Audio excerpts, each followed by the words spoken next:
दोस्तों, शांति की बात करते करते ट्रंप ने अचानक आग में घी डाल दिया है। कुछ ही देर पहले ट्रंप ने बयान दिया है कि अगर इस्लामाबाद में जो बातचीत होने जा रही है, इसमें अगर ईरान ने डील पर साइन नहीं किया, इस बार अंजाम बहुत बुरा होगा। यानी अगर इस्लामाबाद की टॉक्स फेल होती हैं, ईरान इस टॉक को फेल कर देता है, साइन नहीं करता डील पर, तो मैं ईरान को तबाह कर दूंगा, पूरी तरह तबाह कर दूंगा। और अल जजीरा की ब्रेकिंग न्यूज़ देखिए, Trump threatens to blow up whole country if Iran peace deal fail. यानी अगर डील फेल हुई तो फिर ईरान को बर्बाद कर दूंगा। पाकिस्तान को चीन जल्द ही दो मोस्ट लीथल वेपन, दो सबसे ज्यादा खतरनाक हथियार गिफ्ट करने जा रहा है। नंबर 1 पर है J-35A सुपर फाइटर जेट और दूसरा है PL-17 मिसाइल। अब ये सुखोई 30 एक बेहतरीन रूसी जहाज है। यहां पर भी जो है ये भी भारतीय फिजाइया के पायलट्स ने तबाह कर लिया। तो मेरा ख्याल है कि आप लोगों को थोड़ा सा काम करना चाहिए, अपना जो लैंडिंग स्टाइल है उसको तब्दील करना चाहिए। ये तो अब भारतीय फिजाइया के साथ अटैच होगी चीजें ना कि हमारा लैंड स्टाइल ही है, मैं उतरता ही इस तरह। अब ये जो J-35A है, ये विश्व के सबसे आधुनिक 5th जनरेशन जेट फाइटर है। आप कह सकते हैं कि अमेरिका का जो मोस्ट मॉडर्न फाइटर जेट है F-35, उसको टक्कर देता है। यानी दुनिया का आज की तारीख में one of the most dangerous aircraft, सबसे आधुनिक और सबसे खतरनाक प्लेन J-35A, जिसे रडार नहीं पकड़ सकती। दूसरा PL-17 जो मैंने बताया, ये जो अभी लो कॉन्फ्लिक्ट युद्ध हुआ था भारत पाकिस्तान का ऑपरेशन सिंदूर को लेकर, उसमें PL-15 यूज की थी। लोग कहते हैं कि उसकी वजह से हमारे राफेल या फाइटर जेट गिराए गए। अब PL-17 जो है वो चीन दे रहा है, और भी कहीं ज्यादा खतरनाक मिसाइल, पहले से कहीं ज्यादा घातक मिसाइल, मारक क्षमता वाली, वो गिफ्ट कर रहा है। अपना कीजिए, जानकर कोई भी हिंदुस्तानी होगा हिल जाएगा भीतर से। उधर ईरान की सरकार का कहना है कि बंदूक सामने रखकर कोई बातचीत नहीं हो सकती। अगर ट्रंप चाहते हैं कि डील कामयाब हो तो 2 कदम उन्हें भी पीछे हटना होगा, उन्हें भी कहीं कहीं झुकना पड़ेगा, फ्लेक्सिबल होना पड़ेगा। लेकिन ईरान की जो इस्लामिक सेना है, उसने 2 कदम आगे बढ़कर कहा कि डील हमारी ही शर्तों पर होगी। डील जो होगी इस्लामाबाद में, वो ईरान की शर्तों पर होगी। और अगर ट्रंप को शर्तें मंजूर नहीं है तो हम दोबारा जंग लड़ने के लिए फिर से तैयार हैं। बिस्मिल्लाहिर्रहमानिर्रहीम। सियासतमदारान खबीस व कूदककश आमरीकाई सहयोनी। उधर ईरान की जो सरकारी मीडिया है, सरकारी मीडिया एजेंसी है प्रेस टीवी, उसने एक इम्पॉर्टेंट बयान जारी किया है IRGC के हवाले से, इस्लामिक सेना के हवाले से, और कहा है कि IRGC के कमांडर यानी इस्लामिक सेना के कमांडर ने बयान दिया है कि मिसाइलों का नया स्टॉक अब तैयार है, पूरी तरह से तैयार। यानी एक मैसेज दिया जा रहा है ट्रंप को कि चाहे ड्रोन हो, चाहे बैलिस्टिक मिसाइल हो, नया स्टॉक तैयार है और हम युद्ध के लिए पूरी तरह से फुल रेडी हैं। ये मैसेज दिया जा रहा है और तस्वीरें भी जारी की हैं प्रेस टीवी ने। अब दोस्तों, जो चौंकाने वाली बात यह है कि एक तरफ ट्रंप बंदूक सामने रखकर धमकी दे रहे हैं ईरान को कि डील फाइनल करो, अगर डील फेल हुई तो बदला लूंगा, तबाह कर दूंगा।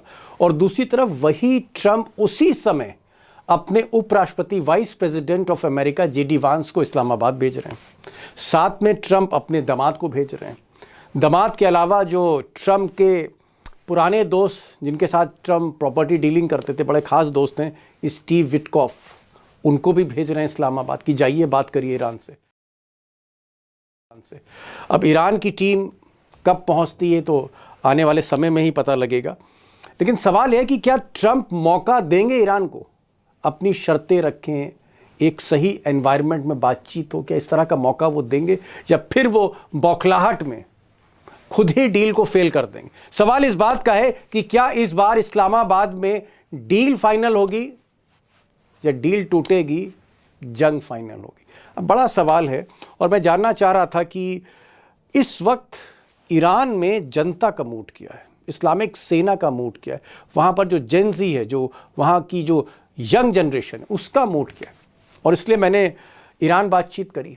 ईरान के जो कुम शहर है, बड़ा शहर है कुम शहर, वहाँ पर मैंने प्रोफेसर ज़मीर साहब से बात करी और उनसे कहा कि आप लाइव आइए और बताइए कि ईरान इस वक्त क्या सोच रहा है, खासकर इस डील के बारे में क्या सोच रहा है, सरकार क्या सोच रही, इस्लामिक सेना क्या सोच रही, मुस्तफा खामनेई का निज़ाम वो क्या सोच रहा है। जी, शुक्रिया बहुत बहुत दीपक जी। कई बार कह चुके हैं, जो गरजते हैं वो बरसते नहीं हैं, जो भौंकते हैं वो काटते नहीं हैं। ठीक है, तो अगर इनको वाकई तौर पर अगर इनमें दम होता और अगर वाकई ईरान पर वो कर सकते जो ये करना चाह रहे हैं, तो ये रुकते नहीं। ये हमने देखा गाजा में इन्होंने क्या हालत कर दी गाजा की, और वहां की जनता की क्या हालत कर दी, वहां के बच्चों की, औरतों की क्या हालत कर दी। तो अगर ये कर सकते तो ये रुकते नहीं। ये क्यों नहीं कर रहे हैं? इसलिए नहीं क्योंकि ये बहुत इंसान अच्छे हैं, नहीं, इनको ये पता है कि जब ये मारेंगे तो ईरान पलट के मारेगा। और ईरान का ऑफिशियल स्टैंड ये है, उनकी मिलिट्री का ऑफिशियल स्टेटमेंट ये है कि अगर हमारे ऊपर ऐसे हमले हुए तो पूरे अरब देश के अंदर कोई देश में कोई इंफ्रास्ट्रक्चर बाकी नहीं रहेगा और पूरी दुनिया ऑयल और गैस को तरस जाएगी। ये ईरान का ऑफिशियल स्टैंड है कि अगर तुम हमें मारोगे, हम डूबेंगे तो तुम्हें ले डूबेंगे सनम। पूरी दुनिया की इकोनॉमी तबाह हो जाएगी। ऐसा नहीं होगा कि ईरान तकलीफ में रहेगा और बाकी सब आराम से रहेंगे, वो जमाना खत्म हो गया। तो ईरान को नहीं मार रहे हैं क्योंकि वो नहीं मार सकते, और वो ये जानते हैं कि ईरान जवाब दे सकता है और ईरान मुंहतोड़ जवाब देगा, ये उनको क्लियर है, इसलिए ईरान पे हमला नहीं कर रहे हैं। बाकी ये धमकियां तो कम से कम 440 बार वो दे चुके हैं और 440 बार यू टर्न भी मार चुके हैं और पूरी दुनिया के सामने जलीलो खार भी हो चुके हैं। अब इनकी बात की कोई वैल्यू नहीं रही। नहीं, लेकिन ज़मीर साहब आप कह रहे हैं कि ईरान जो है इस बार अगर युद्ध होता है तो इस बार डबल ताकत से हमला करेगा, दोहरी ताकत से हमला करेगा। मतलब जो अभी हमने देखा वो ट्रेलर है, पिक्चर आना बाकी है।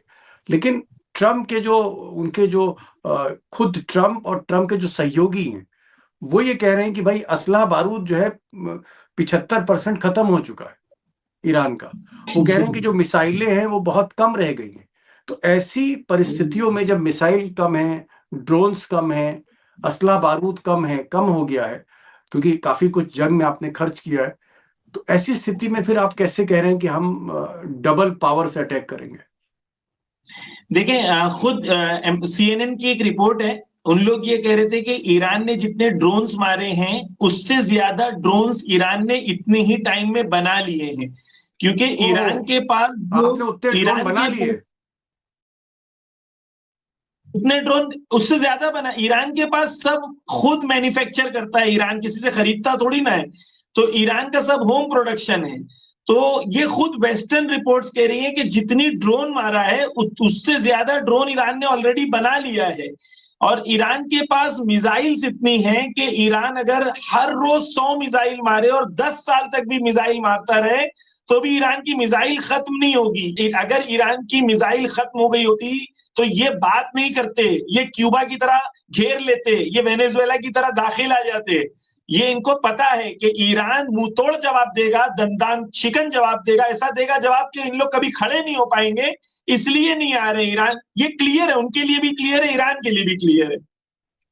एक चीज और बताइए कि भाई अगर बार बार ये स्टेटमेंट आ रहा है और मुस्तफा खामनेई साहब की तरफ से भी आ रहा है, आपके जो स्पीकर हैं, ईरान के स्पीकर यानी जो मजलिस के पार्लियामेंट के स्पीकर हैं, बहुत सीनियर लीडर मोहम्मद गालिबाफ, वो भी कह रहे हैं कि भाई हम बातचीत के लिए तैयार हैं। आपके जो राष्ट्रपति हैं पेजेश्कियान, वो भी कह रहे हैं कि साहब हम बातचीत करना चाहते हैं। तो जब ईरान बातचीत के लिए तैयार है तो फिर आपने हॉर्मुज की खाड़ी फिर क्यों बंद कर दी?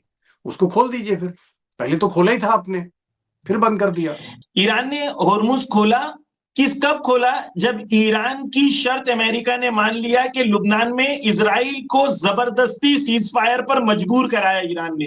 पहली बार ऐसा हुआ है कि इजराइल को अमेरिका ने बोला है सीज फायर करो and you are prohibited from attacking Lebanon.